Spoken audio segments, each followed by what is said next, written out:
So I've got Karthik here with me again. Okay, we've got the ice cream man coming actually. They don't sell single ones, that's the point. No. Well, Karthik wouldn't let me get an ice cream, but we've been driving around for a couple of hours actually looking for somewhere overgrown to do. We haven't been able to find anywhere. Saw this very early on, and we have the Masport 60 volt battery mower here, so we thought we might as well throw that in the semi deep end and see how it goes. But I'm going to have a go with it, Karthik's going to have a go, and yeah, I don't know how it'll go. I guess it's not really made for that sort of stuff, but we're going to tidy this up and get out of here. If it handles this, then that's really good for it as well, because it's kind of the ideal domestic scenario, isn't it? Well, that's what I want to test it in, a bit more sort of realistic domestic scenarios, because I've tried it on my lawn, which I mow twice a week, and it's got a nice cut on it, but I want to see how it goes on stuff that's been left for a month, 2 months, whatever. So only a little section, but let's get it done. So this is the Masport 60 volt ST19. It's a battery mower with a 5 amp hour battery. It's currently priced at $999 with the 5 amp hour battery and charger. I mean, there's definitely cheaper options out there. I don't think this is aimed at people looking for cheaper options. I guess if you're talking about a premium sort of domestic 19-inch push mower, like I've got at home HRU19, you've got an older one back there. I think they're about $850, $900. So it's a little bit more expensive than even your sort of premium Honda domestic mower, but it's obviously a different market. That's a 5 amp hour battery. They feel quite light. Lighter than you think. They have a normal charger and a fast charger. What you're cutting obviously determines how hard it's working is going to determine actual runtime. Now the thing I like most about this, for what I do, and probably we'll try it out on this lawn here. So it's also got this flap here, which they call a smart chute. Nice little nifty little thought process there. Well, a lot of these mowers sometimes have a side discharge feature, so this can do without that, because you just flip this up and then it will discharge neatly out the side. I've been sworn to by the rep that I can mow in white pants and not get any grass on me, so that sounds pretty positive. So good for this sort of stuff when you want to get the stuff just straight out the chute, but not having the danger of the old school getting an ocky strap and holding it up and then exposing yourself. It's got 2 swing back blades on it, as you can see there. It's kind of cool just being able to lift this stuff up, put it upside down, not worry about oil or anything like that.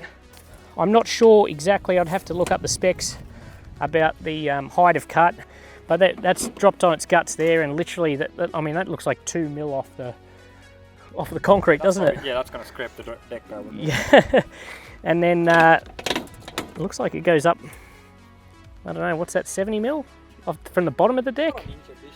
Oh, more than that, please. So it tells you on the side of the mower what height you've got to have it at for catching, or the smart chute, or heavy, or mulch, whatever. Another cool feature is how you collapsible handlebars, or just push that down, that goes up for storage. It also comes with a neat little hook. Do you want to pass me that? Comes with a neat little hook that goes on there, holds the catcher so you can store it nicely in your garage like that against a wall. I don't know, do you like that? No, it's little touches, but for the domestic market, I think for the normal person with a small shed or the garage, it's useful stuff. Yeah, definitely. Adjustable handlebars, great for midgets like myself. There we go. So with quick release, which is obviously lovely. Really, is that your speed controls there? No speed control, just one speed. Just one speed. It'll detect how thick it is and how hard it's working, then it'll ramp it up. So pretty easy to use. I mean, they're not crazy heavy duty wheels like on the commercial mower or anything, but I was told by the rep that they're coated in some sort of rubber. It's not all just plastic. It feels like a very hard rubber, but not a bottom of the range wheel, I'm told. A very traditional looking sort of mower. If you're looking for something that, some of them out there look quite spacey, which some people just don't like from a cosmetic. It almost feels like it's the same sort of chassis, which is either a petrol or a battery sort of unit attached to it? Very much a traditional chassis, as you said. One adjustment point too, so you don't need to bother around with individual wheels or anything. What do you think about it? I like it. I'd be curious if it can handle the height like this. I mean, I've no doubt that it will. Yeah. It will, but it's just whether you want to put it through this stuff all the time. Exactly. And how comfortable it is dealing with it. Well, I worked that out when I did the cheapest mower challenge, and we bought the cheapest mower. It was like a 16-inch mower or something, and then went and mowed that overgrown place. Anything will get through it. It's just how much effort you're going to go through, how many times it'll stall out. This is not the self-propelled model, is it? No, that's the other thing. Yeah, there's multiple models in this. I think there's a 16.5-inch, which comes with a cloth catcher. This one obviously has the plastic one. I believe there's then a 18-inch also, and I think an 18-inch self-propelled. But there is a self-propelled version of this, and there is a smaller version with less power as well. All right, so I'm going to mow this section here. Karthik's going to have a go there.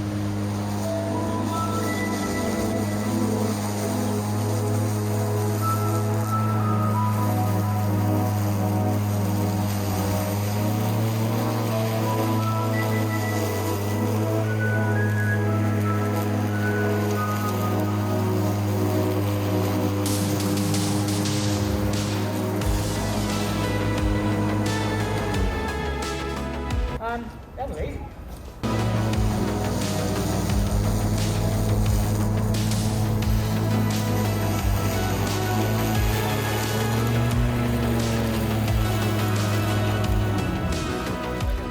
Shooting on it. Good point.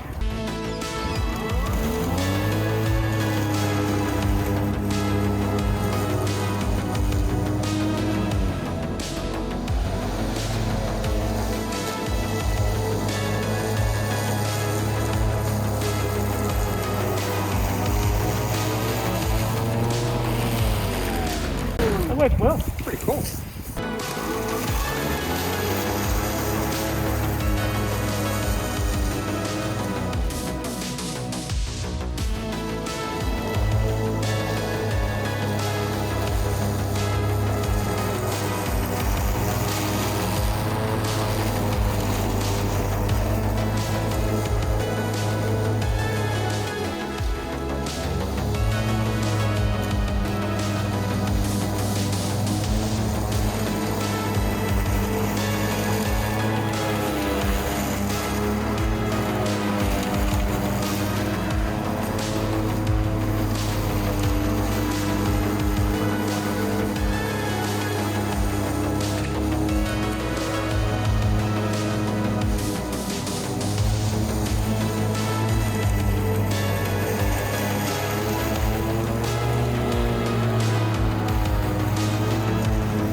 I honestly don't think it even kicked up to its Next setting.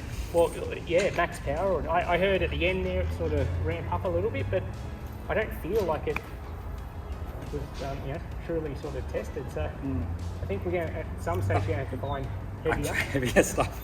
Look at that. Oh, look at that. Zero clogging. Let's fill that all the way up. Not even close to clogging. All right, so Karthik's going to have a go now. We've left it on this sort of low level that we had here. So we're going to sort of rip into this. See if you can clog it up.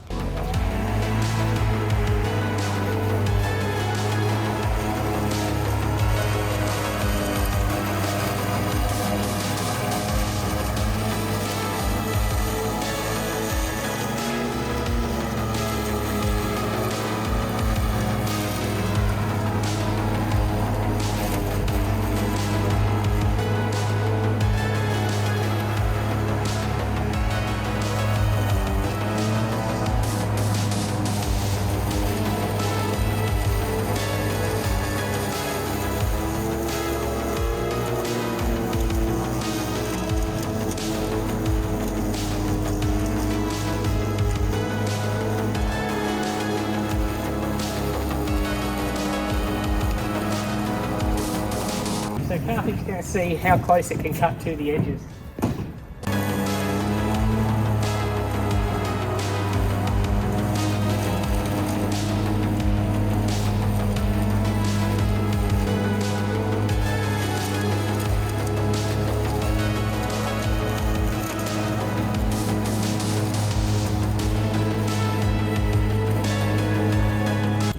Pretty impressed with that.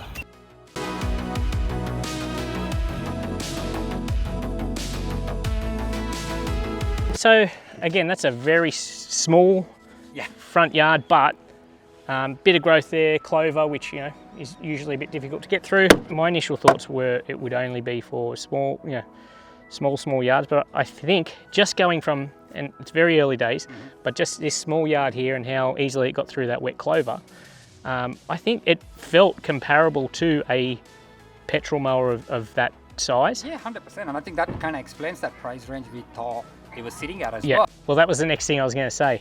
I was surprised how easily it got through it, but at that price point, it should be doing that. Yeah. So for its price point, it's doing what it should be.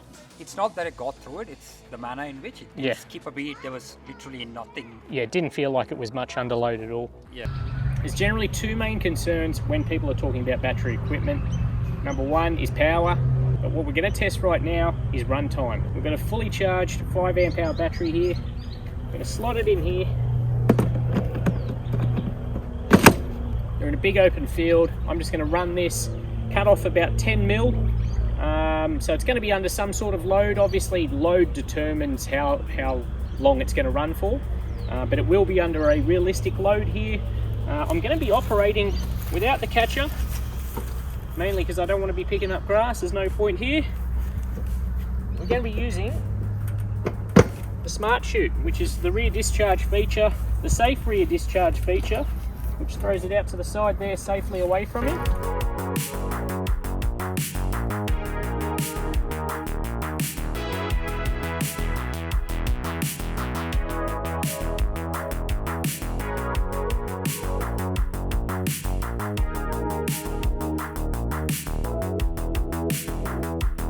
I don't know the exact run time yet. As I said, I've got to go and look at the tape, but covered a lot of ground, 30, 40 minutes, I don't know, but that's a lot of constant mowing. And again, if you're doing bigger areas than that, you're not going to be looking at that sort of mower. So that is the Masport ST19 60 volt battery mower. I hope you enjoyed this test of it. Make sure you follow and subscribe for more tests like these.